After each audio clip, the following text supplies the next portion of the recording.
We have to understand, my dear friends, that no matter how hard and difficult our life is, in the beginning, God has blessed us.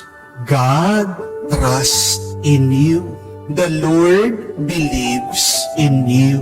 May tatlong T na pinagkaloob ang Diyos sa atin. We have to thank the Lord for these three things.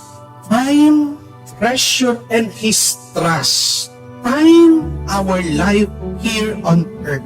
Treasure, kahit na paano mo sabihin na wala kang pera, meron pinagkaloob na kayamanan ang Diyos sa iyo. Meron pinagkaloob din na kakayahan ang Diyos sa iyo. Your talent. Kung gagamitin mo lang ang talento sa iyong buhay, kikita ka, magkakaroon ka ng kayamanan.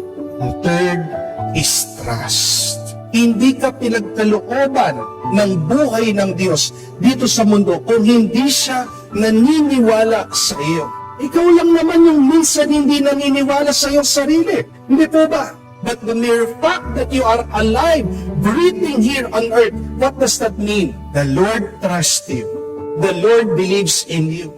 At ito din po ang aral na pinapakita sa atin sa talimhaga ng mga talento. The parable of the talents. Ang mga naglilingkod tayo. At tingnan niyo po, the Lord has given to them according to their own talents, according to their own ability. The good news is, kahit na yung isa, kakaunti, yung iba, marami, lahat pa rin sila binagkalooban. And see the confidence, the trust, the Master believes on them. Naniniwala ang may-ari sa kanila. Pero sino ang nagtagumpay? Yung mga nagtrabaho at yung mga naniwala sa kanilang sarili. Yung isa, hindi kumita, ano ang naging problema? Dahil siya ay natakot. He did not trust himself. Natatakot siya, nangangamba siya na baka malugi daw siya. Natatakot siya na baka mawala ang talento. Tinago niya. Bakit? Ano pang problema niya? Siya po ay tamad. Those are the two things that could hinder our success and happiness in life. When you have fear in your life, and when you are lazy. Pero tandaan mo na naniniwala ang Diyos sa iyo. At araw-araw, pasalamatan mo yun. Araw-araw, suriin mo ang iyong buhay. Ano ang tinanggap mo sa Diyos? Because remember, my dear friends, when you begin with a blessing, you will end with a blessing. When you begin with a grace, you will end with a grace. Pero umpisahan mo sa takot ang buhay mo. Paano matatapos ang buhay mo kung hindi rin sa takot? Kung umpisahan mo ang buhay mo sa isang negatibong pag-iisip, paano matatapos ang iyong buhay? Sa isang negatibong karanasan.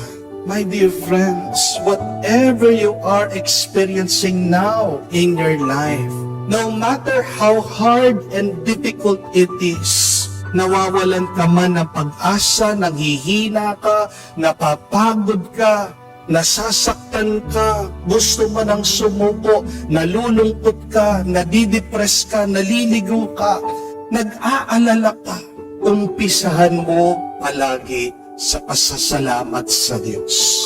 Umpisahan mo na tignan ano ang tinanggap mo sa Diyos. Hindi pwede na wala kang grasya ngayon. 3 grasya ang hinahawakan mo. Ang tiwala ng Diyos sa iyo. Ang talento mo. Lalong-lalo na ang panahon mo. Ano ang ginagawa mo dito sa 3 biyaya at grasya na tinanggap mo sa Diyos? All of us, my dear friends, have a 2.4 million in our lives every day. What is that? Our 24 hours in a day. Mayaman tayo. Mayaman tayo sa oras, mayaman tayo sa lakas, mayaman tayo sa tiwala ng Diyos. Pero bakit nawawala at nasasayang ito? Dahil sa iyong takot, dahil sa iyong katamaran, dahil sa iyong pagdududa. Alisin mo yan. Buksan mo ang iyong mata at makita mo na ikaw ay tunay na pinagpala. That God's grace is overflowing in you. Yan sana magpalakas ng iyong loob. Yan sana ang magbigay sa iyo ng pag-asa.